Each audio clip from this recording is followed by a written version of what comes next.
Nuevamente, saludo con la paz del Señor.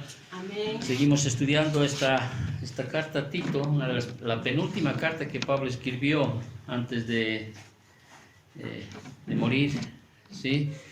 Y estamos hablando ahora sobre, ya domingo tras domingo siempre les presento el contexto un poquito, si usted ya sabe, es una carta en la cual Pablo, siervo de Dios, dice apóstol de Jesucristo, conforme a la fe de los escogidos de Dios, ¿sí? Manda a Tito, que lo llama un verdadero hijo de la fe, Amén. manda a que él pueda corregir, dice, lo deficiente y que estableciese ancianos en cada iglesia. Entonces, Creta era una isla, bastantes iglesias estaban ahí, algunas tenían algunos ya obispos, pastores u ancianos, que es lo mismo, y algunos que no estaban en la posición de ancianos o de obispos, pero no calificaban las exigencias que un pastor debía tener. Entonces había que corregir esa situación. Para aquello Pablo encomienda como delegado apostólico, encomienda a que Tito sea aquel que estableciese ancianos. Si usted se da cuenta, cuando uno ve las iglesias y uno cualificara o examinara a cada pastor, creo que estuviéramos en muchos problemas, muchos pastores, porque en ninguna forma más, la mayoría, ¿sí? Digo la mayoría y casi todos, nunca se ha tomado esta determinación con mucha seriedad de cuáles son las calificaciones o cualidades que debe tener un pastor, que son mucho mayores a las que debe tener una oveja. ¿Por qué? Porque el pastor es el líder de la iglesia, es aquel que tiene que ser ejemplo de la iglesia, es aquel que tiene que dirigir a la iglesia, no solo en el ámbito de su carácter espiritual o su conocimiento de la palabra, sino en su carácter personal. Por eso es una tremenda labor ser pastor. O sea, son estándares tremendamente elevados que Pablo presenta en esta carta que estamos estudiando a Tito. Generalmente yo predico o enseño y los grabamos porque hay mucha gente que escucha allá, que quizás tú no conoces. Entonces siempre ellos son los que me preguntan algunas cosas. Quizás tú no sé por qué la iglesia acá nunca me pregunta alguna incógnita. Y me preguntaban al escuchar, que mando también, no solo a la iglesia, los audios, me decían, cuando yo decía que cuando un pastor tiene que tener una moralidad sexual, y hemos hablado, ¿no? Marido de una sola mujer, y si un pastor cae en adulterio, yo les había manifestado que no es que pierde la salvación, puede arrepentirse, puede llorar, pero ya ha perdido esa posibilidad de liderazgo dentro de la iglesia, ¿no es cierto? Entonces muchos de los que escuchan me preguntaron por decirte, ¿y por qué entonces David siguió siendo rey, dirigiendo al pueblo de Israel? ¿No? Se arrepintió cuando cometió el pecado de adulterio con Betsabé, etcétera, etcétera. Entonces la respuesta que tiene que ser bíblica, no con pensamiento de hombre, ¿no? Aquí la palabra muestra que el anciano debe ser irreprensible, que no se debe acusar de nada y que sea esa acusación comprobada. Pueden acusarte, habíamos dicho la anterior semana, de muchas cosas. Ahora, David, que era conforme al corazón de Dios, ¿no es cierto? Ustedes saben toda la historia, cayó, pero usted sabe las consecuencias de asumir ese liderazgo en esa caída. Usted no sabe qué pasó con sus hijos, con sus hijas. Usted no sabe cómo el pueblo sufrió por lo que él asumió, sigue esa posición. La Biblia era muy enfática en cuanto a los reyes, a los sacerdotes, ¿no? En cuanto a asumir el liderazgo. No era cualquiera en el Antiguo Testamento, no podía ser sacerdote. No podía ser sacerdote. Tenía que tener especificaciones muy claras, muy elevadas, estándares mucho más elevados que cualquiera del pueblo.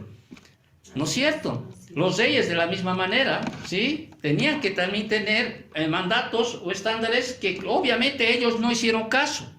No hicieron caso, por eso es que vino tantas situaciones, no solo a ellos en torno a su familia, sino también consigo arrastró a todo el pueblo de Israel. Por eso es que el pueblo de Israel también cayó. Cuando la cabeza está mal, ¿sí? Entonces eso sí o sí va a acarrear no solo a su entorno familiar, sino va a acarrear a todo el pueblo. Entonces, cuando uno ve, por ejemplo, alguna vez has escuchado del voto nazareno que hay, algunas mujeres, hombres, ellos tenían estándares muy elevados, al punto que ni siquiera podían comer uva, o pasas, ¿no? Sí. En otras palabras, ni panetón hubiera comido, porque hacían un voto nazareno en el cual se apartaban realmente de muchas cosas en ese tiempo para seguirle al Señor, raparse su pelo en el caso de las mujeres, etcétera, etcétera. Juan el Bautista, si tú ves y estudias a Juan el Bautista, también tuvo estándares muy elevados para ser aquel que fue enviado antes que el Señor, ¿no? A proclamar el Evangelio también. Entonces, hay que entender eso. Muy bien, quizá en algunas iglesias, ¿sí? ¿No? El pastor pecó, ¿sí? En este caso estoy poniendo como ejemplo el adulterio, ¿sí? Que es una falla tremendamente grave. Y bueno, quizá tuvo su tiempo ahí de, que ellos llaman desde esta oración, ¿no? Quizás se arrepintió, quizá moqueó, como digo, quizás fue sincero en su arrepentimiento. Pero lamentablemente eso lo descalifica para seguir haciendo. ¿Por qué? Porque pierde credibilidad, pierde autoridad. Y eso, sí, va a perjudicar ¿a quiénes? A la grey. ¿Sí? A la grey. Porque muchas veces la grey, como es inmadura espiritualmente, hasta va a justificar quizá una situación así y va a decir, bueno, si el pastor cayó, ¿no es cierto? ¿Con qué autoridad puede hablar? Etcétera, etcétera, etcétera. Entonces, hay preguntas que me hacen, como también me hicieron una y me dicen, ¿y qué si el pastor, antes de ser pastor, cometió adulterio y se volvió pastor? Antes de ser creyente. Ni siquiera una o dos veces, era un promiscuo. Y la Biblia es bien clara en relación a eso. Segunda de Corintios 5:17, ¿qué dice? De modo que si alguno está en Cristo Jesús, la nueva criatura es, las cosas viejas, ¿qué cosa? Pasaron. Es lo mismo para todo creyente. Antes de ser cristiano podías haber sido un, qué sé yo, un borracho, alcohólico, drogadicto, prostituta, lo que tú quieras. ¿Me entiendes? Una vez que has venido a Cristo Jesús, ¿qué pasa? Todas las cosas te son perdonadas, te son limpiadas, ya no cuenta nada. Así que si alguien viene y te dice, pero tú eras así, ¿sí? Bueno, es su parecer, Dios me ha perdonado. La Biblia dice, Él me dejó, Él limpió todos mis pecados, no algunos de mis pecados. Ahora, lamentablemente las personas o el hombre es el que sigue llevando eso en su corazón. ¿Por qué? Por incredulidad, porque no cree en la palabra y sigue viviendo con ese tormento o con esa situación, y siempre va a haber personas que van a acusarte. Pero si tú eras así antes de ser cristiano, tú eras así eras, ¿no es cierto? Eras una borracha, un alcohólico, un drogadicto, eras, qué sé yo, una mujeriego, un mujeriego, no sé qué términos usar. Pero cuando vienes a Cristo Jesús, ¿qué pasa? Todas las cosas, ¿sí?, se usaron. De modo que si alguno está en Cristo Jesús, ¿qué dice? Nueva criatura es. Las cosas viejas pasaron. Y aquí todas son hechas nuevas. Y quizá en ese nuevo caminar, este hombre volvió y bueno, se arrepintió, ¿sí? Vino a los pies del Señor, etcétera, se preparó y Dios lo llamó para ser un obispo, un anciano o un pastor. Obviamente la gente te va a acusar. ¿Por qué? Porque es bíblico. Porque aún Dios en su palabra ha puesto todo lo que hizo David, todo lo que hizo Saúl, todo lo que hicieron, ¿no es cierto? Ahí está establecido, no quitó eso, no quitó. Entonces vas a tener que, como decimos, vas a tener que acarrear esa falta que tuviste antes, vas a tener que acarrear, ¿sí? No vas a poder borrar aquello. Pero sí hay algo que sí puedes decir con toda autoridad. Cristo me limpió, Cristo me salvó. ¿Sí? Así que ni el hombre, ni aunque me digan lo que digan, Cristo me perdonó. Así, ¿quién es el hombre si no me quiere perdonar? Vive aquello. Entonces son preguntas que a veces me lanzan a medida que escuchan las enseñanzas. Y trato de que usted también, quizá no ha querido preguntarme en algunas situaciones, usted tenga la libertad de preguntarme. Yo soy su pastor, su maestro, y tengo que enseñarles, por lo menos conforme a lo que dicen las Sagradas Escrituras. Entonces, los estándares que Pablo le muestra para que Tito pueda escoger a los ancianos son bastante elevados, ¿sí? Ahora me dijeron, ¿y qué si mi marido, así, ¿no? Mi marido ahora es pastor de la iglesia, ¿sí? ¿Qué es? Pero no cumple estas cualidades, o sea, pero ya es pastor. ¿Qué le digo? ¿Que deje de ser pastor? Entonces, ¿qué le dices? No puedes hacer nada. ¿Qué puedes hacer vos cuando al huevo le pones ahí? ¿Lo vas a volver otra vez huevo? No. Entonces, ¿qué tienes que hacer? Conocer la palabra y alinearse a esto. Amén. ¿Ok? Amén. Aún yo me tengo que alinear a lo que estoy enseñándoles a ustedes. No crea que yo soy un hombre perfecto. Sí, discúlpenme, no soy Cristo. ¿Ok? Pero trato de alinearme, ¿sí? Día tras día, porque también es para mí, el crecimiento espiritual no solo es de usted, también es mío. Entonces, alinearé a lo que la palabra del Señor me dice, ¿sí? Ya fui. En la providencia de Dios se estableció, pero ahora me alinearé. Pero aquí está tratando de un tema muy particular, de que hay ancianos que están ahí en las iglesias, y hay iglesias que no tienen ancianos. Entonces Pablo le dice a Tito, tienes que establecer ancianos. Ancianos con estas cualidades. Y habíamos hablado ya la anterior semana en tanto a una de las primeras áreas o cualidad que tenía que tener era en cuanto a las relaciones públicas, tiene que ser intachable. Que sea irreprensible, ¿no es cierto? Que sea irreprensible. Que nadie le pueda acusar de algo. Ahora, vuelvo a repetir, te pueden acusar de todo, ¿sí? De ladrón, de lo que quieras. Ahí te pueden meter hasta la cárcel. Pero otra cosa es que te comprueben, ¿no es cierto? Al Señor Jesucristo lo acusaron de todo, a Pablo lo acusaron de todo. A todos los acusaron de todos. Y por eso la palabra dice, bienaventurado eres. Si por causa de mi nombre, ¿no es cierto? Te dirán toda cosa de males, te injuriarán, harán todo aquello. Entonces, y dentro de esas reputaciones públicas intachables que debería tener el anciano, pastor u obispo, también involucraba lo que era la moralidad sexual. ¿Te acuerdas? ¿No es cierto? Marido de una sola mujer. Ya hemos hablado en cuanto a lo que se está hablando. El tema acá es la pureza, ¿sí? No su situación civil, a la pureza. Marido, que mis ojos solamente sean para mí, mi esposa. Y también habíamos hablado de que tienen que tener una cualidad dentro de lo que son las reputaciones públicas en cuanto al liderazgo familiar, ¿no es cierto? Que habíamos ya hablado sobre esto, que tengan hijos creyentes, o sea, fieles, que no estén acusados de disolución ni de rebeldía. Y ahora pasamos, continuando, porque no hemos acabado la anterior semana, pasamos a una tercera área en la cual Tito tiene que escoger para que sean ancianos. Y aquí va a hablar más sobre su carácter general. Su carácter general. En este punto, en el versículo del 7 al 8, Pablo le va a decir a Tito, ¿sí? ¿Qué atributos no debe, va a mostrar primero 5 atributos negativos de lo que un pastor no debe ser. ¿Me estás entendiendo? 5 atributos negativos de lo que un pastor no debe ser. Y más adelante va a presentar 6 atributos ya positivos de lo que un pastor debe ser. O sea, ¿quieres ser pastor? La Biblia, ¿qué dice? Buena obra deseas. Ojo, como dije el anterior domingo, buena obra, no buena posición, buena obra, buen ministerio deseas. Yo siempre he dicho, ¿quieres ser pastor? Sí, ya han venido aquí en este lugar, han venido a pedirme incluso consejo. ¿Sí? ¿Quieres ser pastor? Sí, sí, quiero servir al Señor. Amén. ¿Estás dispuesto a renunciar muchas cosas? Porque ni siquiera vas a tener un domingo para pasar con tu familia. Si es que no hay alguien que se vea, no vas a poder ni comer una salteña.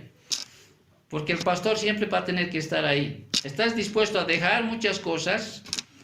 Porque quieras o no, todos los domingos vas a tener que enseñar y predicar y enseñar. Y tienes que prepararte. Y no es una hora a la semana. Son horas de la semana en la cual tienes que leer, escribir, no ver. Si quieres realmente ser un buen maestro, un pastor buen maestro. Amén. ¿Estás dispuesto a aquello? O sea, tú tienes que ver esa situación. porque no es un color de rosa ser pastor, problemas aquí, problemas allá, problemas entre hermanos, problemas entre familias. Imagínense una iglesia grande donde hay 100 miembros, ¿sí? Ahí están, entre hermanos están peleándose, entre hermanos están insultando, entre hermanos están llevando a juicio, entre hermanos puede haber muchas cosas. El problema es que el pastor tiene que tener realmente, como dicen las escrituras, esa capacidad, ¿no?, de tener una buena espalda para sobrellevar todas esas cosas. Por eso en el Antiguo Testamento un sacerdote no podía ser jorobado, ¿no?, en relación a lo ámbito espiritual. No podía ser jorobado. Si eras jorobado, no puedes ser pastor, ¿no? Si eres manco, no podías ser sacerdote. En el ámbito espiritual, si no quieres servir al Señor, no puedes ser aquello, ¿no? Y había hartas cosas que le descalificaban a un sacerdote. Entonces Pablo le va a decir a Tito, como buen maestro que quiero que entiendas, 5 atributos negativos que un pastor no debe ser. Y seguimos estudiando, ¿sí? Y a veces uno dice, ¿para qué yo aprendo esto? ¿No? Estoy estudiando versículo tras versículo, les estoy enseñando la Biblia. Y además, esto no solo es un estándar para elegir pastores, es un estándar también para todos los creyentes. Amén. ¿Sí o no? Porque usted tiene que ser el reflejo del pastor. Es como Pablo decía, ¿no ve? ¿Sí? Imítenme a mí, así como yo, ¿a quién? A Cristo. ¿Sí? Alguien terrenal, alguien que puedas ver. Entonces, Pablo le decía a Tito, vas a escoger estos ancianos y dentro de estos ancianos, pero el término que más se utiliza aquí es obispo, ¿ya? Yo me preguntaba, ¿por qué obispo? ¿No es cierto? Hemos entendido que tanto anciano, obispo como pastor, ¿sí?, son lo mismo, ¿no es cierto? Son lo mismo. Ahora, en la actualidad, ¿te has dado cuenta? Ninguno de ustedes me ha llamado alguna vez obispo. Obispo Marco, no me dice, ¿no veo? No. Si fuera en griego sería episcopus Marco. De ahí viene el episcopal, ¿no? ¿Sí? ¿No es cierto? Ahora, ¿qué me llaman? ¿Qué generalmente llaman a los líderes de la iglesia? Pastores, ¿sí? En el Antiguo Testamento, en los tiempos de Pablo, ¿sí?, se llamaban más ancianos. ¿Ok? Pero como los ancianos casi tenían un contexto cultural judío, ellos entendían. Pero dentro de los contexto cultural gentil, estoy hablando de gentil, que no es del pueblo judío, ellos entendían mejor la palabra obispos, porque venía del griego episcopus, ¿ya? Y ellos, en su mentalidad, ellos veían esta palabra episcopus, veían o hacían referencia a esos dioses paganos que debían cuidar a sus adoradores y debían vigilaban a las naciones. O sea, a ese punto, un episcopos para uno de ese tiempo, para un gentil, era como decir un dios. Esa palabra se usaba en referencia a un dios pagano. Y ese dios pagano para ellos estaba cuidando ¿a quién? A su gente, ¿no es cierto? A sus adoradores y a las naciones. Pero también se refería a un agente humano, ¿sí?, que estaba viniendo en representación, podríamos decir así, de una deidad, de un dios. Entonces, para ellos, ¿me está entendiendo? Para ellos en ese tiempo, decir obispos o episcopus en griego, era decir, este hombre es representante de una deidad. Recuerda, ellos creían en varios dioses. Entonces, cuando Pablo usa esta palabra episcopus, les está utilizando especialmente para recalcar la responsabilidad de liderazgo que tiene esa persona. No es cualquier persona, ¿me entiendes? Por eso dice, los obispos, o sea, en el versículo 7 dice, porque es necesario que el obispo, ¿sí?, en otras palabras, en la mentalidad de ese tiempo, el representante de una deidad, ¿sí?, sea, que dice, irreprensible. Y aquí está usando otra vez la palabra irreprensible, pero ya no en un tono de decir, como en el versículo 5, como en el versículo 6, que dice que fuese irreprensible, sino aquí como un imperativo. O sea, como algo que debe ser sí. Sí o sí. Sí o sí, o sea, es una orden. Es necesario, ¿sí?, que el obispo, el representante de esa deidad, según su mentalidad griega, greco-romana, ¿sí? Sea, ¿qué cosa? Irreprensible, ya como un mandato. O sea, no puede ser cualquiera pastor. Yo siempre me pregunto, ¿y por qué no predican eso? Yo nunca escuché una prédica de estos versículos en los años que he tenido en la Biblia, en las iglesias. en las iglesias. Porque uno se causa problemas. Como pastor tú vas a decir, porque inmediatamente tú enseñas esto, la feligresía, ¿qué hace? Juzga. ¿O no? Censura. Te juzga, te censura, te está examinando. Y bueno, debería ser así. En ciertas maneras están en su derecho, porque un pastor debería tener esas cualidades. Entonces, ¿para qué enseñar eso? Y me voy a acarrear qué cosa, que me estén sindicando, o al terminar el culto, ¿sí? Entre bla, bla, bla, y bli, bli, bli, entre la señora y la señora, o dice, pero sí el pastor. ¿No veo o no? ¿Sí? Y de alguna manera, entonces, hay muchos que obvian este tipo de enseñanzas. Es como predicar algo como para que tú puedas evaluar aquello. Pero dice la palabra, yo tengo el deber de ¿qué? De enseñarte. ¿Sí? He escogido la instrucción, versículo tras versículo, para que yo no pueda tomar cualquier parte de la Biblia y decir, ay, esto mejor no enseño y enseñaré esto. Es más fácil, ¿no es cierto? Es más fácil. Entonces Pablo dice que sea irreprensible como administrador de Dios. ¿Qué significa esto? Que esta iglesia no es mía, ¿sí? No es mía, nunca ha sido mía, ni esta ni la otra que hemos dejado en Quillacollo, ¿sí? Nunca ha sido mía, simplemente somos nosotros administradores ¿de quién? De Dios, ¿sí? Esta palabra oikinomos en griego, ¿sí? Es una palabra compuesta. Oikos significa casa y nomos significa disponer o ordenar. En todo caso, implica que un administrador estaba encargado de regir los asuntos de una casa a nombre del propietario. En ese tiempo, o sea, en el tiempo que se está escribiendo esta carta, ya los que estaban escuchando esta carta, o Tito, ¿sí? Ya sabía a lo que se estaba refiriendo como administrador. En ese tiempo un administrador tenía que ver todo en relación a lo que estaba administrando. Se enfermaba un esclavo, tenía que atender, llevarlo a aquello, las finanzas, la producción, todo lo que es la cosecha, todo lo que es el sembradío. O sea, era un administrador, era el que manejaba absolutamente todo, ¿sí? ¿De quién? Del dueño que era el dueño de la hacienda.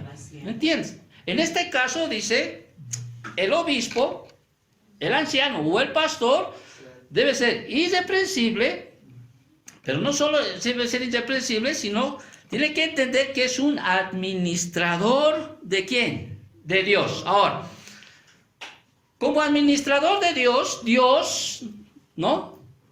Va a venir un día. No va a pedirle cuentas al siervo, a las siervas. Va a pedirle cuentas ¿a quién? ¿A quién pide cuenta? Al administrador. Al mayordomo. Sí, al mayordomo. Sí, ven. No, pero no. Tú eras encargado de hacer esto y aquello. ¿Sí? Y si realmente en tu corazón has tratado de hacer lo mejor que has podido, bueno, te dirá, buen siervo fiel. ¿Sí? Sí. Si en lo poco has sido fiel, en lo mucho te pondré. ¿Y cuál es la gratificación? Entra en el gozo de tu Señor. ¿Sí? O sea, todos vamos a compadecer, dice, ¿sí? Nosotros los administradores. ¿Por qué? Porque somos simplemente administradores de Dios. Tenemos que alimentar a la grey, en este caso no estoy hablando de alimentar, de dar, no, alimentarles espiritualmente, enseñarles la palabra, ¿no es cierto? Dirigirles a través de la palabra. Amén. Tengo que enseñarles lo que dice la palabra. Tienes que aconsejarles conforme a la palabra. Se tiene que capacitar conforme a la palabra. Y hay otra cosa que también tienes que hacerlo, porque así lo dice la palabra, es disciplinar conforme a la palabra y alentar también en los momentos que se necesita, en este caso la grey, alentarlo, sí, en su crecimiento y en su maduración espiritual. ¿Te das cuenta? Entonces, yo entiendo eso. Ahora, como entiendo que soy simplemente un administrador de Dios, ahora tengo que entender que hay atributos que no tengo que ser. Y uno de aquellos dice, no debo ser Soberbio, es el primero. Ahora, casi no voy a explicar mucho porque tú ya sabes esas palabras. Pero sin embargo, uno a veces tiene que ir al griego para entender más o menos en realidad o con mucha más claridad qué significa esta palabra. ¿Ok? No debe ser soberbio, autotradé. Sí, o puede significar egoísta, orgulloso, atrevido, contumaz. O sea, denota un interés egoísta y arrogante. Aquel que impone a voluntad propia sin importar las consecuencias que va a traer para con los demás. Entonces, hay pastores que no deben ser, ¿qué cosa? Soberbios. Aquí se hace lo que yo digo, en otras palabras. Aquí me vas a hacer. Y siempre les he dicho, usted tiene que hacer, ¿sí? Si realmente está conforme a las Escrituras. Si no está conforme a las Escrituras, usted no tiene que obedecer. ¿No veo no? Sí.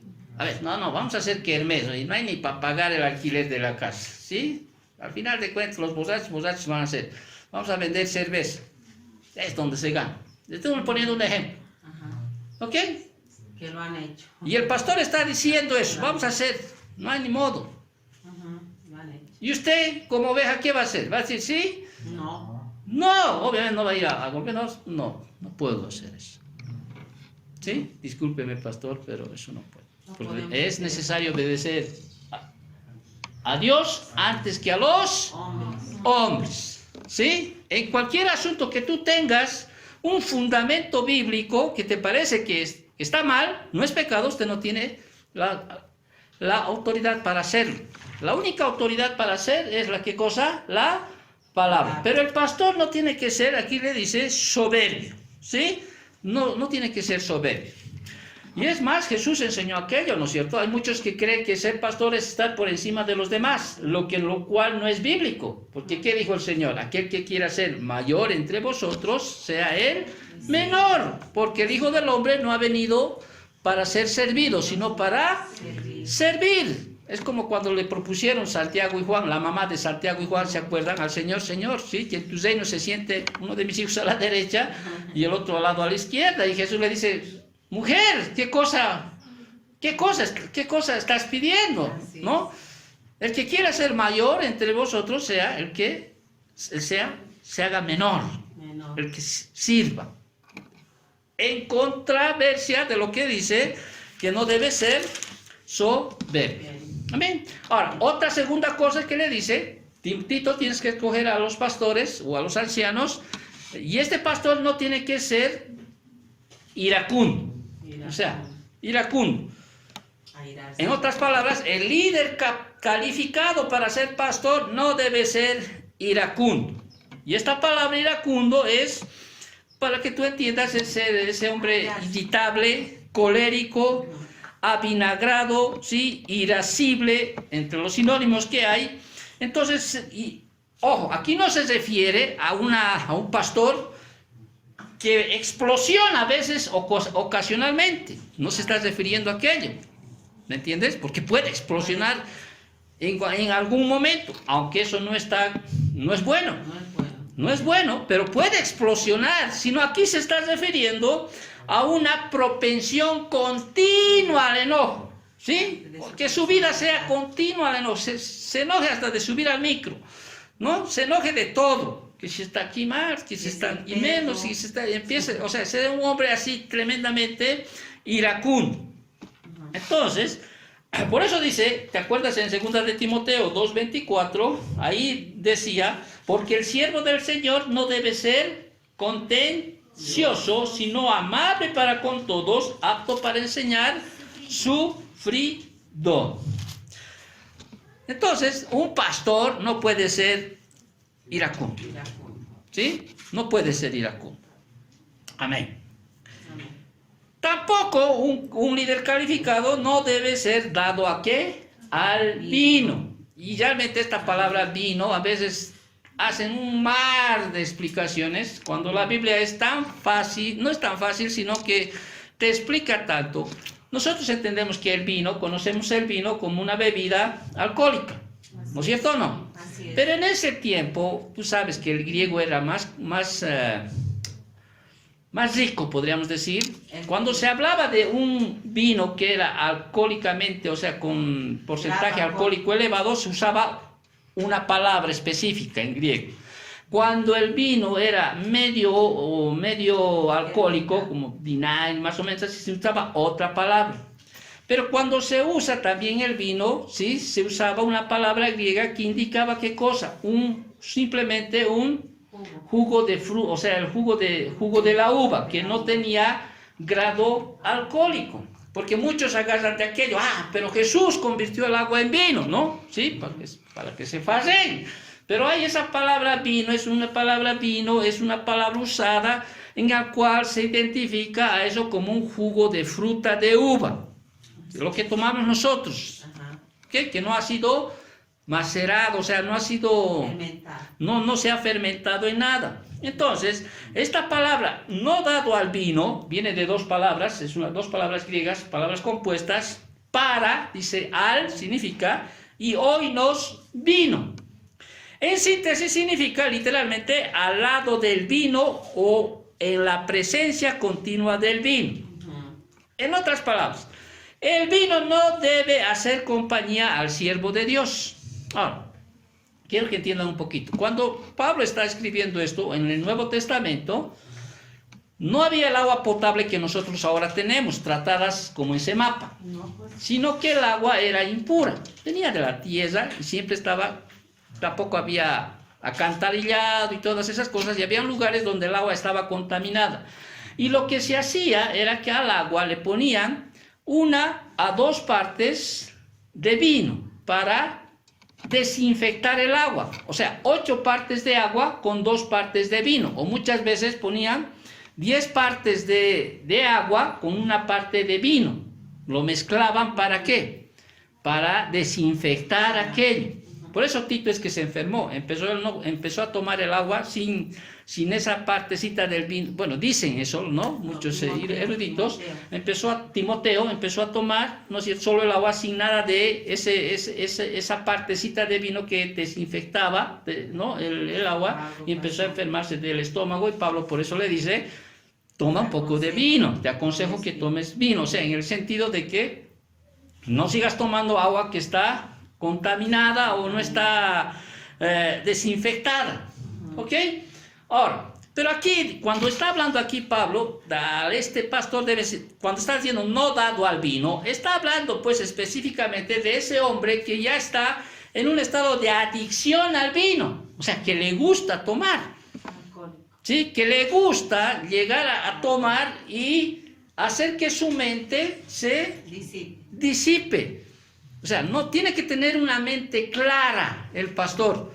Tiene que tener una mentalidad clara. O sea, aquel que se conducía a la borrachera y conducía a la conducta desordenada. Aquel que ha tomado alguna vez alguna bebida alcohólica, ¿sí? Sabe que su mente se va a distorsionar. ¿Sí o no? Se va a distorsionar. No vas a pensar con claridad. Te vas a volver Rambo. Te vas a volver, qué sé yo, ¿no es cierto? Tu mente. ¿Por qué? Cuando dice dado al vino, está usando como una alegoría. Es decir, es aquello que te va a manejar. Cuando uno está ebrio o ebria, ¿sí? No se maneja uno a sí mismo, sino ¿qué cosa? Su mente que ha sido disolucionada por el grado alcohólico que ha venido a su cuerpo, y entonces no piensa con claridad. Ahora, en ningún momento dice que está prohibido, por ejemplo, que yo tome un vaso de vino. No está. No es mi adicción y no estoy, como dice en el griego, apegado, ¿sí? al vino, o al lado de mí está el vino. Podría hacerlo, pero no lo hago y no lo haría. ¿Sí? Ahora, en Navidad agarro me encanta la sidra, aquello. Ahora, pero tampoco usted me va a ver allá afuera tomando un vaso de cerveza, que podría hacerlo, en libertad. Pero eso no te da libertad para hacerlo. Mejor es ser abstemio. Además, mi estándar como pastor debe ser mucho más elevado que el suyo. ¿Quiere decir ser pastor? Ni modo. Puede ser que estoy tomando ahí un vaso y usted esté caminando y no sé que estás caminando por ahí y me veas. ¿Qué dice la Biblia en relación a aquello? No es cierto. Si bien el reino de Dios no es ni bebida ni comida, es justicia, paz y gozo, pero yo debo que cuidar, tengo la responsabilidad con otros creyentes, ¿no es cierto?, de que puedo de alguna manera causar que ese hermano débil en la fe se vaya, se pierda. Eso les explica a los corintios, les explica a los romanos. En 1 Corintios 8, versículos 9 y 11, les explica Pablo, ¿no es cierto? Aquel. Es como a veces tienen muchos miedos de ir a comer anticucha aquí a las salacitas, ¿no es cierto? O sea, porque si está dedicado al equeco, ¿no? Es un dios pagano, ¿sí? Amén. Si para vos es eso pecado, no lo hagas, porque todo lo que no proviene de fe es pecado. Pero si tú tienes la libertad en Cristo, claro, obviamente, si hay un hermano débil al lado tuyo, no tienes que hacerlo. O sea, no puedes hacerlo. Por más que le expliques y les digas, soy yo libre en Cristo, tengo la libertad de hacer. No, tú tienes que bajarte, ¿sí?, al nivel de su fe y obviar y no hacer aquello. No sé si estás entendiendo. ¿Me están entendiendo o no me están entendiendo? ¿Ok? Muy bien. Entonces aquí se está hablando de ese hombre, de ese siervo, de aquel que quiere ser pastor, ¿no? No debe ser dado al vino, no tiene que ser dominado por el vino, ¿sí? Ayer estaba escuchando, por ejemplo, en Facebook de Dante Hebel, decía, yo tomo cerveza y eso no me hace alcohólico. No, está bien, pero no puedes decirlo así, porque hay muchos hermanos débiles en la fe, ¿sí?, que de alguna manera incluso puedes hasta incentivarles a ellos a que lleguen después a no saber controlarse en cuanto a aquello. Es más, la Biblia dice, ¿no es cierto?, no embriaguéis con vino en el cual hay, ¿qué cosa? Disolución. Antes bien, sed, ¿qué cosa? Llenos del Espíritu Santo. Es mejor ser lleno del Espíritu Santo que ser controlado por el Espíritu Santo que ser controlado por tu mente que está disolucionado. O sea, no piensa bien, no piensa con claridad. No sabe ni cómo ha llegado a su casa. Y peor, no va a poder enseñar pues a la Grace si no tiene una mente clara. Yo creo que has entendido en relación a lo que es. También le dice, no debe ser pendenciero. Ahora, esto se habla de, no debe ser combativo, no debe ser contencioso. En estos tiempos, cuando Pablo está escribiendo esta carta, las cosas o las disputas se arreglaban a puñetes, se arreglaban a palos, se arreglaban a piedrazos. Así es. ¿Ok? En este tiempo yo creo que se arreglan a palazos, ¿no ve? En ese tiempo se arreglaban a puñetazos, a palazos, a pedrazos, pero no podía ser un siervo aquel de Dios o un creyente, no podía ser ese contencioso. Una cosa, si yo le veo a mi esposa, le están pegando a alguien, yo soy pastor, no tengo que ser pendenciero, no tengo que arreglar esto. No, yo seguro que le salto, ¿me entiendes? Y si alguien me está atacando a mí y me está queriendo robar, ¿sí?, seguramente yo lo voy a asaltar. Así es. Y lo he hecho cuando soy pastor. Me acuerdo que me estaban asaltando en la casa donde vivía. Obviamente a un principio se acercaron dos personas y me dijeron, dame tu reloj, ¿no?, en la puerta de mi casa. Sí, pasó eso. No, dame tu reloj, me dijeron. Y yo soy pastor, ¿sí? Tranquilo, hermano, recógete, no molestes, volvé. Yo estaba con mi salchipapa, tranquilo, no te preocupes, pero ya se pusieron tan agresivos estos dos que tuve que correr media cuadra.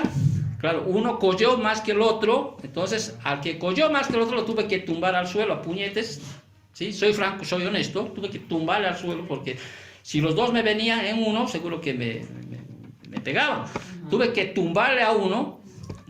Ellos no creyeron que su pastor se crió solo desde sus 12 años, ¿no? Entonces tuve que tumbarle a uno, ponerle en el suelo y el otro vino, ya se asustó. Entonces, el hecho de que no me ataquen, no puedo decir, no voy a hacer nada. Un momento, tengo un llamado que cumplir, tengo una familia que cuidar, ¿sí? Obviamente no voy a ir a buscar contención, no voy a ser combativo, no voy a ser de ese hombre que va a ir y va a ser un pendenciero. Aquí se está refiriendo, ahora, ¿quieres ser pastor? No solo se refiere aquí a las peleas físicas, sino a las peleas también verbales, porque uno puede herir más con la palabra que con el puñete, ¿no? Puede ver, yo soy pastor, quiero ser pastor, ya no soy contencioso, pero puede herir a las personas mucho más de lo que se puede herir físicamente. Entonces el pastor dice, no puede ser aquello. Y como dice Romanos capítulo 12, versículo 12, dice, si es posible, en cuanto dependa de vosotros, estad en paz con todos los hombres. Amén. Entonces un pastor no puede ser tendencioso. Y también le dice, un líder calificado no es codicioso de ganancias deshonestas. Ahora, esta palabra también es una palabra compuesta en el griego, ¿sí? Aischorekerde, ya, aischoros significa, ¿por qué lo digo esto? Aunque me cueste para que entendamos aquello. Así es. Aischors, o sea, A-I-S-C-R-O-S significa sucio, vergonzoso, ruin. Y kerdos, que es otra palabra griega, significa ganancia, lucro, codicia. En otras palabras, dice a la persona que sin honestidad ni integridad busca riquezas y prosperidad económica a cualquier costo.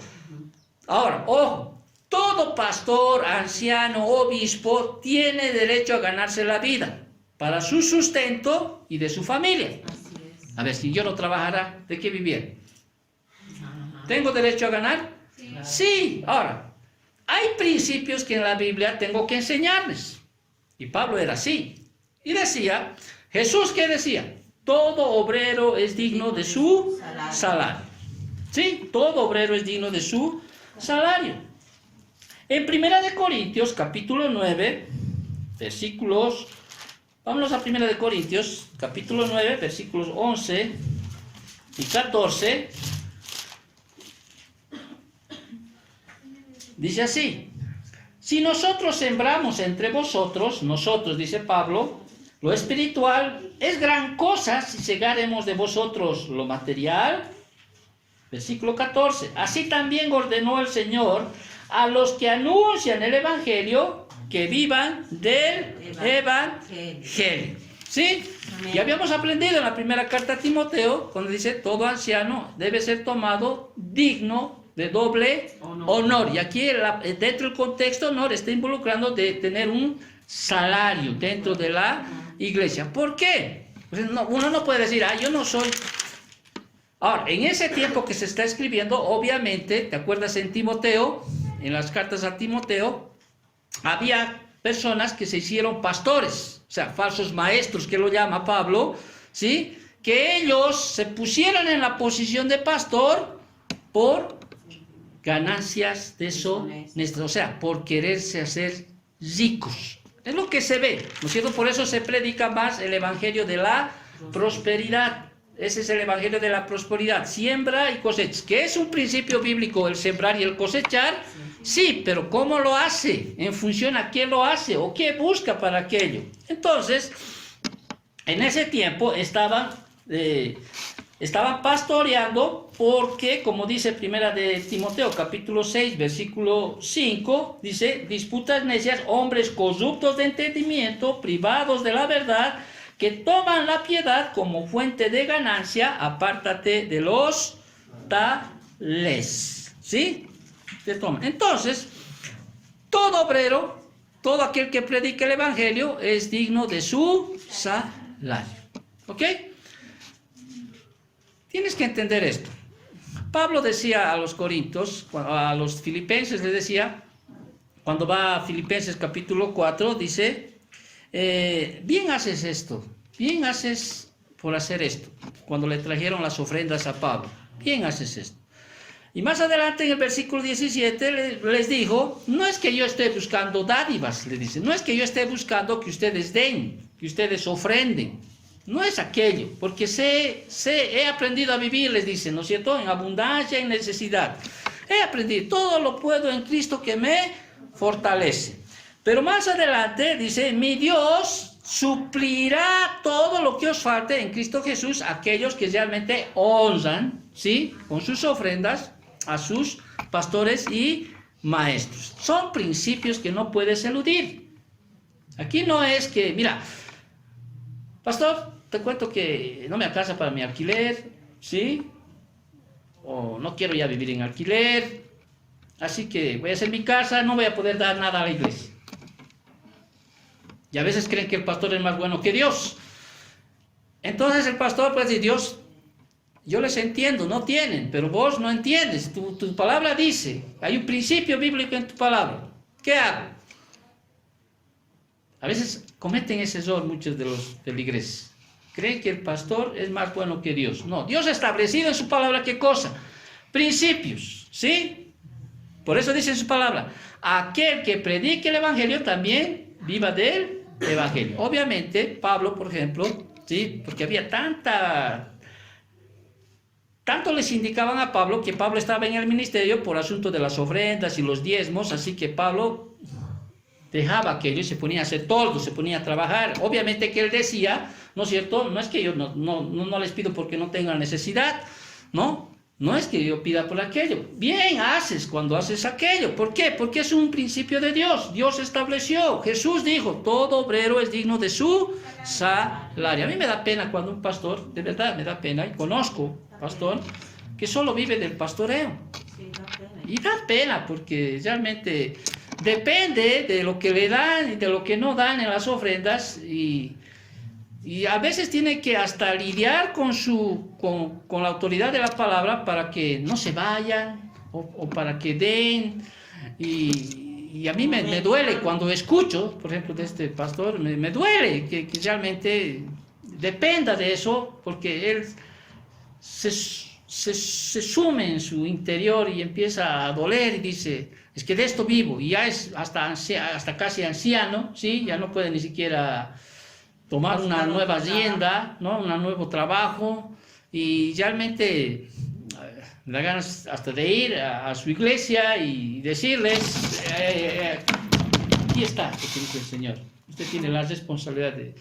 Y no lo digo por mí, les diría, ¿sí? Porque yo tengo manos que trabajo, yo me trabajo para comer, pero yo lo digo por este varón de Dios que eligió, quizá descuidó a aprender otra cosa, quizá no aprendió, se dedicó más a la palabra, etcétera, etcétera, pero ahora ustedes realmente hacen que no esté tranquilo en su ministerio, ¿sí? Están pensando en otras cosas, están pensando como en Ageo, están pensando en artesonar sus casas, en hacer sus casas, en poner cuadro sobre cuadro, y es por eso, como dice ahí, ¿sí? Todo lo que ganan saca en saco vacío, ¿sí? No hay, es como todo lo que ganan, parece que no se ve, se disuelve todo aquello. Entonces es una palabra que da en el Antiguo Testamento para aquellos que piensan de esa manera. Pero, vuelvo a repetir, todo un pastor no debe ser codicioso de ganancias deshonestas, o sea, en el sentido, está libre de ganarse dinero, ¿sí? Honestamente, no, pero con cosas deshonestas, ¿sí? No con cosas deshonestas. Una vez me preguntó una señora, yo tengo mi licorería y conozco a Cristo, ¿qué hago? Yo vivo de eso, mi capital está en eso. ¿Qué puedes hacer? Vivo de eso, una licorería. Ya me acordé de J. Vernon McGee que decía, igual, que eso te causa en tu corazón daño, ¿sí? ¿No estás bien? Con destruir esas bebidas no vas a hacer que la fábrica quiebre. No vas a hacer. Destruyendo todo tu capital no vas a hacer que la fábrica quiebre. Véndelo todo, ¿sí? Y haz otro negocio, ¿sí? Para que estés tranquilo en tu corazón, ¿sí? Al final, destruyendo aquello, sí, no vas a hacer que la fábrica quiebre y deje de haber bebidas. Véndelo todo y haz otro aquello. Eso sería una muy buena salida si es que, ¿no? Muy bien. Muy bien. 5 atributos negativos de los cuales un pastor no debe ser. Codicioso, habíamos dicho, soberbio, no iracundo, no dado al vino, no pendenciero, no codicioso de ganancias deshonestas. Y Pablo le va a dar otras 6 ya también, que sí debe ser, o cualidades, y le dice, debe ser hospedador. Ahora, esta palabra también viene de 2 términos griegos, filos, afecto, y xenos, forastero. En este tiempo, acuérdense, en este tiempo había una persecución tal a los cristianos, ¿no es cierto? Que el cristianismo había entrado, está Herodes ahí, ¿no? Está persiguiendo a los cristianos. Entonces el creyente, el cristiano, muchos estaban huyendo, debía mostrar, para el que quería ser pastor, y no solo pastor, todo creyente tenía que tener esa cualidad, esa virtud de ser hospedador, ¿sí? Hay creyentes que están siendo perseguidos, tenías que meterlo a tu casa, cubrirlos, protegerlos, etcétera, etcétera, y aún a personas que conoces y no conoces. Ahora, yo siempre he dicho, pero en este tiempo que vivimos, tienes que tener mucha cautela, mucho discernimiento para meter a alguien a tu casa. Si a usted le vota su marido, y su papá por ser creyente, o por algo, no sé, usted viene aquí al campo para dormir. ¿Yo lo conozco a usted? No, conozco. Doy fe que usted, pero si alguien que no conozco viniera, tengo que tener la precaución de meter a mi casa. Porque no vaya a ser que al día siguiente me esté acusando de qué sé yo, de toque impú, de violar, o sea, por sacar dinero, por cualquier cosa. O esté acusando a mis hijos, que son varones, o está haciendo todo. ¿Qué tendría que ser? Salvo que alguien me dé una tipo, como dirá, es mi conocido, ¿sí? Por favor, mi esposa hablará más. Y eso tuviera que tener. Una garantía. Como una garantía, algo así. No es nomás meter a cualquiera. No. Pero te estás contradiciendo con la palabra. No me estoy contradiciendo con la palabra. ¿Sí? Cuando dice hospedador, ¿sí? No solo hospedador en el sentido de darle alojamiento, no se está hablando aquí, esta palabra no solo es de darle alojamiento, ¿ok? Sino es también de atender a las personas, y a veces nos falta eso. Por eso dice Jesús, ¿no es cierto? Cuando habló Jesús, ¿de qué sirve usted que invite a sus amigos a una cena y después sus amigos les inviten a ustedes? Ya van a tener sus recompensas, mejor invita a aquellos que no conoces, dice Jesús, ¿sí? Entonces cuando habla de aquí hospedador, está hablando de ese hombre que siente, duele por las personas, aunque tocan la puerta y te buscan un fideo, buscan un pedazo de pan, un pedazo de algo que ni siquiera vas a ocupar, ¿no es cierto? Tú tienes que entrar y sacar una bolsa de fideo, un pancito, alguito, y no será mucho, de acuerdo a las posibilidades, pero das. Eso te hace que tengas esa virtud, esa característica de ser no solo hospedador en cuanto a que se venga a dormir, sino a atender también a los pobres. Y la Biblia dice así que es, Gálatas 6:10, según tengamos oportunidad, hagamos bien a todos, mayormente a los de la familia en la fe. Mayormente, hagas bien a todos. ¿Ok? También dice, debe ser un pastor, un obispo, amante de lo bueno. ¿Sí? Amante de lo bueno. Para aquello, para explicarte aquello, me voy a ir, no se me abusa, por favor. Me voy a Filipenses capítulo 4, ¿sí? Un pastor tiene que ser amante de lo bueno. ¿Qué significa amante de lo bueno? O sea, ¿a qué significa de lo bueno?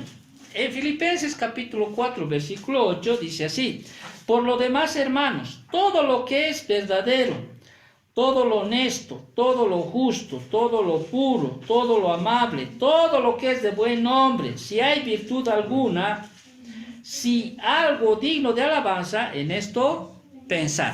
Aquí nos describes amante de todo lo que es. Tiene que amar, o sea, un pastor, si quiere ser pastor, tiene que amar. O sea, cuando digo amar, ¿sí? Amar de todo lo que puede ser honesto. Amén. Todo lo que es bueno, todo lo que es amable, o sea, tiene que amar esas cosas, ¿sí? Tiene que tener esa cualidad, estas cosas, porque le van a identificar a que tiene un estándar, ¿sí? Elevado como para asumir un liderazgo dentro de la iglesia. Entonces debe ser amante de lo bueno. En controversia de qué sería amante de lo malo, no puede ser, ¿no es cierto? Así es. ¿No? Es como cuando mi mujer, estamos viendo una película y se pone media grosera, ¿sí? Hay que apagar, hay que cambiar, ¿sí? No hay que ver, ¿no es cierto? Porque uno tiene que tener esa capacidad de amar, que es lo bueno, no lo malo, ¿sí? Todo lo que es bueno, puro, perfecto, agradable y sano, tiene que aprender en ese sentido. También dice, debe ser sobrio, igual, es una palabra compuesta, soso, salvar, y perenmente, o prudente. O sea, en otras palabras, cuando dice debe ser sobrio, entonces el pastor que quiere ser sobrio, o sea, que quiere ser obispo, anciano o pastor, debe estar al mando de su mente. ¿sí? Que su mente sea lo más lúcido, lo más limpio que pueda. Porque usted con la mente puede pensar en cosas sucias, como en cosas limpias. ¿No es cierto o no? Sí. Y como dijo, no me acuerdo, alguien dijo, tenemos la capacidad nosotros de cambiar nuestra mente. Es como si ahorita pensá en un tiburón, tu mente está ahí, y inmediatamente puedes cambiar y pensar en un pique a lo macho.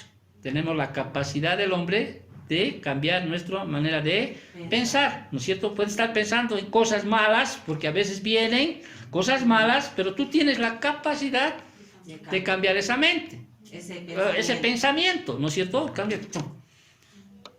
No solo en pensamiento, la voluntad, ¿sí? Todo lo que es las acciones, tú tienes la capacidad de cambiar. Entonces, cuando habla de ser sobrio, está hablando de claridad. Es como decir, a ver, actúa con sobriedad, estás borracho, pues que no estás entendiendo, estás actuando como si no entendieras, ¿no es cierto? A eso está hablando. Entonces, el pastor tiene que ser sobre todas las situaciones, o sea, no exasperarse, ahí estar, ser prudente, esperar, a veces, aunque por dentro quiere saltar, pero tiene que esperar. Debe ser justo, dice, dikaios en el griego, significa debe ser recto, ecuánime. Cuando estamos hablando de debe ser justo, bueno, ya entendemos que el pastor o anciano u obispo ya es salvo, ya tiene la justicia que Dios le ha dado, ¿no es cierto? Pero aquí está hablando de esa cualidad de ser equitativo, ¿sí? De ser realmente ese aquel que refleja un carácter justo, de ser ecuánime con las cosas que se le van a presentar, ¿no? Y esta palabra griega, dikaios, también se utiliza cuando se menciona a Dios Padre como Dios Padre justo, a Jesucristo también justo. Entonces está hablando de ser justo, de ser ecuánime. ¿Ya? En algún momento va a haber diferencia entre uno y el otro. Entonces, de ahí no va a prevalecer quién es más amiguito del otro, sino tiene que tener esa mentalidad de ser justo. Por eso en los Corintios les dice, ¿cómo pues entre cristianos se van a llevar a juicio, a alguaciles? ¿Cómo se van a llevar a tribunales?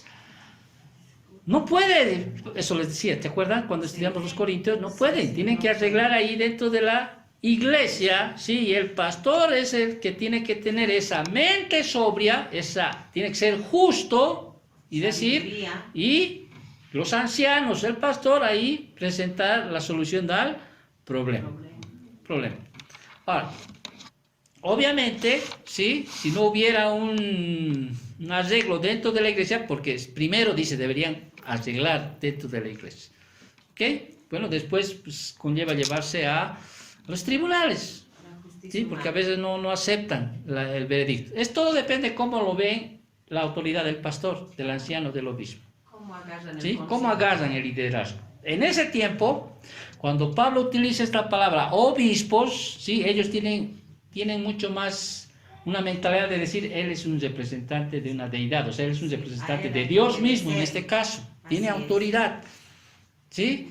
Pero ahí es el pastor que tiene que ser justo, y no solo justo, también tiene que ser santo, debe ser santo, o osios en griego, no está usando agios, que se utiliza comúnmente, y aquí se emplea para referirse a todo lo que es verdadero, a la dirección y propósitos divinos, a la obediencia genuina.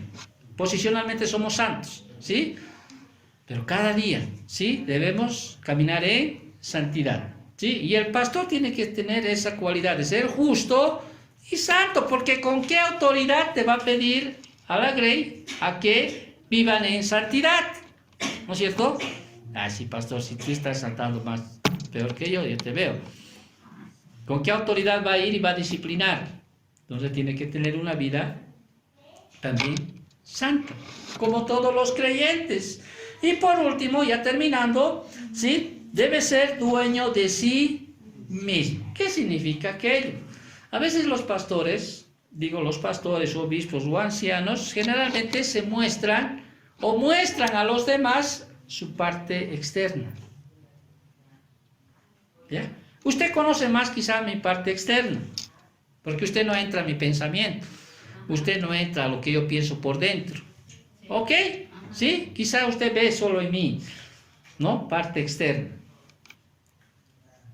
Pero nadie ve mi interno, nadie ve los pecados ocultos que uno puede tener.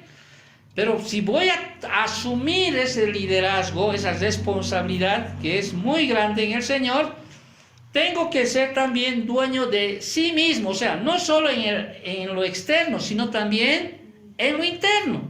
Porque todo hombre lucha también internamente y aún tiene pecados que no son ocultos, por eso dice la Biblia que debemos recurrir al Señor, aunque nos muestre pecados que realmente son ocultos, que ni siquiera pensamos que tenemos, pero lo tenemos, se manifieste para que nosotros vayamos ante el Señor, pues y le pidamos que Él nos ayude a sacar todas esas cosas. Entonces un pastor no tiene que ser simplemente dueño de sí mismo en lo externo, sino también en lo interno, ¿sí? Y es el Señor aquel juez justo que va a perdonar los pecados, porque uno va a reconocer, uno por la autoridad misma que se tiene. Entonces debemos tener una conciencia limpia. Una conciencia limpia. Y usted también, usted es una grey, no solo muestre lo externo, también es entre usted y Dios lo interno, sus pensamientos, sus emociones, su voluntad, ¿no? Todo es, Él es tú y Dios, punto.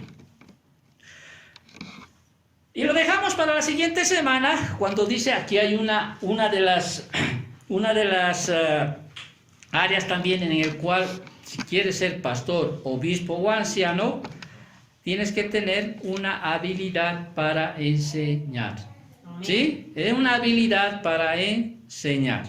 Los ancianos, obispos, tanto en la primera carta a Timoteo, en la segunda carta a Timoteo, en la carta a Tito, siempre están haciendo referencia a que el obispo, anciano o pastor sea apto ¿para qué? Para enseñar. Tienen que predicar, tienen que enseñar y tienen que guardar la verdad de Dios con solicitud y constancia. ¿Qué significa aquello? Eso vamos a hablar la siguiente semana con más detalle, solo lo voy a dejar aquí. Yo tengo que enseñar, así den o no den, ¿sí? Tengo que enseñar porque he decidido en mi corazón servirle al Señor como pastor, obispo o anciano. Y mi labor, no ante la grey, sino más ante el Señor, es que yo tengo que predicarles. Una cosa es predicar, otra cosa es enseñar, ¿sí? Y más aún otra cosa es guardar las verdades que estoy predicando y estoy enseñando. Lo vamos a dejar aquí porque esto va a tener un poquito de tiempo y no quiero dejarlo esto a medias. En este sentido, tenemos Santa Cena y damos gracias a Dios por aquello. Entonces, usted, terminando esto, ¿sí? Usted tiene que ver a un referente al frente, ¿sí? Y tiene que realmente ver ese referente con estas virtudes y estas cualidades que debe tener un pastor. ¿Quieres ser pastor? Amén. Buena obra deseas. Pero también necesitas tener estándares mucho más elevados que la grey. Siempre. Siempre. Al punto de renunciar muchas veces a cosas que quisieras hacer. ¿Sí? Es como yo, ¿cuánto quisiera por un domingo como vos? No voy hoy día. ¿Sí? ¿Qué voy a ir hoy día? No me siento bien. Me voy a buscar un pretexto. ¿Ok? No puedo hacerlo porque he escogido ser pastor. Ahorita están elevando el muro de mi casa. Mi hijo. Yo le digo, no puedo yo ayudarte, hijo, domingo, ¿sabes? No tenemos dinero para contratar otro ayudante, otro empleado. No voy a llevar a mis amigos. Sí, me gustaría estar ahí, pero ¿sabes qué? Tengo una responsabilidad con la iglesia. Tengo que seguir enseñando, tengo que seguir predicando. ¿Por qué? Porque esa es la labor que escogí. ¿Hasta cuándo? Hasta que el Señor me diga, hasta aquí. Hasta aquí. Amén. Amén. Entonces, oremos al Señor. Siempre hay que dar gracias porque el Señor nos muestra en su palabra cada explicación que nos da. Oremos. Gracias, bendito Dios, por tu palabra.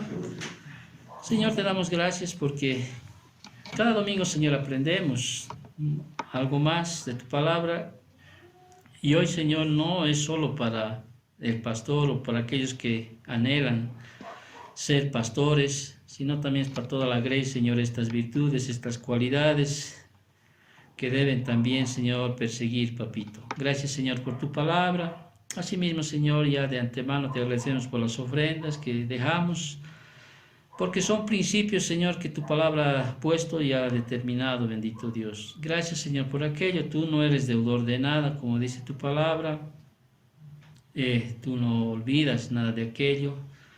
Y te damos gracias por aquello, papito. También, Señor, queremos pedirte perdón si te hemos fallado en pensamiento, en obra, en actitud, en acción, cualquier cosa, Señor, aún saliendo hoy de casa, Padre. Te pedimos perdón, papito, y queremos celebrar hoy, Señor, la cena que tú nos has dejado como mandato, Señor. Y te agradecemos por ese privilegio que tenemos, Señor, de recordar, Señor, ese sacrificio, Señor, vivo que tú has hecho para que cada uno de nosotros, Señor, goce de la salvación eterna, papito. Gracias, Señor, por este tiempo. Nos preparamos para recibir el pan y el vino, Señor, en conmemoración tuya, Padre. Gracias, Padre. En nombre de Cristo Jesús. Amén. Amén.